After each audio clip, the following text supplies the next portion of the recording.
Anong dry cat food ang hindi nakaka-UTI sa pusa? Totoo nga bang nakaka-UTI ang dry cat food? Kung gusto mo malaman ang sagot sa mga tanong na ito, then itong video na ito ay para sa'yo.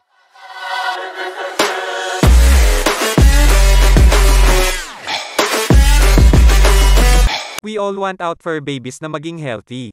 Kaya naman imbes na table food ang ibinibigay natin sa kanila, ay mas pinipili natin silang bilan at pakainin ng mga cat food na pagkamahal-mahal na tipong mas mahal pa sa bigas ang 1 kilo.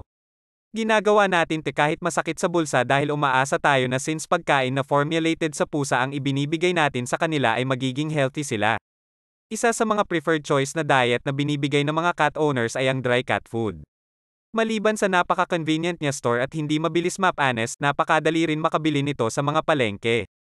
However, maraming nag-aalala dahil may mga brand na mataas ang salt content at nagkokos ng UTI or kidney stone crystals sa ating mga alaga. Now, let's address the big question, does dry cat food cause UTI? Ang sagot ay depende sa ating pusa. To explain it, cats are simply not a fan ng pag-inom ng tubig. Pero, there are still cats na gustong-gusto uminom ng tubig. It's pretty much the same as merong cats na mahilig maligo, while meron namang mga cats na takot sa tubig. So ang sagot ay depende. This is also why there are cat owners na contradicting ang statement sa isa't isa. May nagsasabi na matagal na niya gamit ang isang brand at okay naman ang kanyang pusa, while may isa naman na nagsasabi na nagka-UTI ang kanyang pusa sa same dry cat food brand. Both statements may be correct dahil depende ito sa pusa.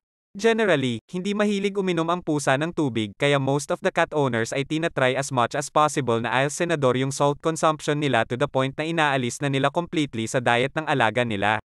Walang mali dito. Pero again, hindi lahat ng pusa ay hindi mahilig sa tubig. Sa madaling salita, kung na-observe mo ang pusa mo na may good balance ng food and water intake kahit pakainin mo pa siya ng saltiest cat food ay walang magiging problema. For cats naman na madalang lang uminom ng tubig kahit gaano pa kamahal ang bilin mo na brand ng cat food who claims 100% organic ingredients, possible pa rin siya magka-UTI or crystals dahil sa drinking habit nila. If this is the case for our fur baby, it is now our job to be creative para mapainom siya ng tubig palagi. It can be by adding a spoon of water sa cat food nila or using a fountain type water since they enjoy running water. Personally, since palagi ako naglalaga ng chicken, pinapainom ko sa kanila ang pinagpakulan ng chicken and they love it. In other words, you just have to be creative in encouraging them na uminom ng tubig. Once again, whether or not nakaka-UTI ang dry cat food, it depends sa alaga natin and their drinking habit. Guys, that concludes our video. Sana may natutunan kayo at kung nagustuhan nyo ang video na ito, please don't hesitate to like and subscribe. Bye-bye!